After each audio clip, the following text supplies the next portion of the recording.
গতকালের থেকে আজকে একটা ভালো দেবিদ্বার এবং আজকের থেকে আগামীকাল যেন আজকের তুলনায় একটা ভালো দেবিদ্বার আমরা জনগণকে দিতে পারি। জনগণ আমাদেরকে বিনা পয়সায় ভোট দিছে, একটা পয়সা আমি খরচ করিনি, একটা পয়সা। 100 টাকা কিংপিলেক্সে পড়ছে, আমি 100 টাকাও খরচ করি। তো সুতরাং আমার দায়বদ্ধতা হচ্ছে দেবিদ্বারের মানুষের কাছে, যে ভোট দিছে তার কাছে, যে ভোট দেয় নাই তার কাছে। এবং আমি আমার সর্বোচ্চটা দিয়ে, আমি শতভাগ দিয়ে, আমি সব নাগরিকের জন্য একটা নাগরিক বান্ধব দেবিদ্বার গড়ে তোলার জন্য আমি চেষ্টা করব।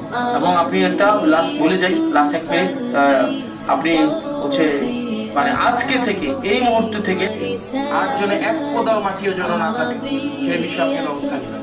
টোটাল 5টা পয়েন্টে মাটি কাটা হয়, এই 5টা পয়েন্টের একটা পয়েন্টে যেন আজকে থেকে, গতকাল সাহস করে নাই, আজকে থেকে যেন এক কোদাল মাটিও যেন না কাটে এবং না কাটা হয়।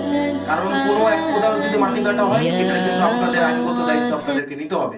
কারণ তাইলে আপনারা কোনো না কোনো জায়গায় প্রশ্রয় দিচ্ছেন বলেই ওনারা মাটি কাটার সুযোগ পাচ্ছে, অথবা আমরা বলবো এটা আপনারা সমঝোতার ভিত্তিতে হচ্ছে। কারণ ইতিমধ্যেই যেহেতু একটা অভিযোগ আসছে যে এখানে থানা পুলিশ জড়িত, থানা পুলিশকে ম্যানেজ করে হচ্ছে এখানে মাটিটা কাটা হয়, এবং মাটি কাটার আগেই তাদেরকে হচ্ছে আগে থেকে সচেতন করা হয় যে আমরা এই সময় থেকে এই সময় মাটি কাটবো। দেখা যায় এসিলেন মহোদয় আপনার ওই পুলিশকে যাইতে যাইতেই আপনার দেখা যায় পুলিশ আবার হচ্ছে জনশ্রুতি আছে যে পুলিশ আবার হচ্ছে ওই মাটি যারা কাটে তাদেরকে আবার একটু সচেতন করে দেয়। এখন আপনি 1 লাখ টাকা 2 লাখ টাকা যে জরিমানা করেন, এটা তারা ইনভেস্টমেন্ট হিসেবে ধরে নেয়। মানে তারা যখন মাটিটা কাটে, এই জরিমানার টাকাটা তারা এটাকে একটা ধরেই নেয় যে এটা আমার মানে অপচয় ব্যয় হিসাবে এটা যাবে। তো সেই জায়গা থেকে তাদের এই খরচটা তাদের গায়েই লাগে না। তো সেজন্য আপনারা বিশেষ করে পুলিশের এখানে ভূমিকাটা হচ্ছে খুবই খুবই মানে গুরুত্বপূর্ণ, এই জিনিসটা আপনারা করবেন। আরেকটা বিষয়, বাজার স্থানান্তরকরণ।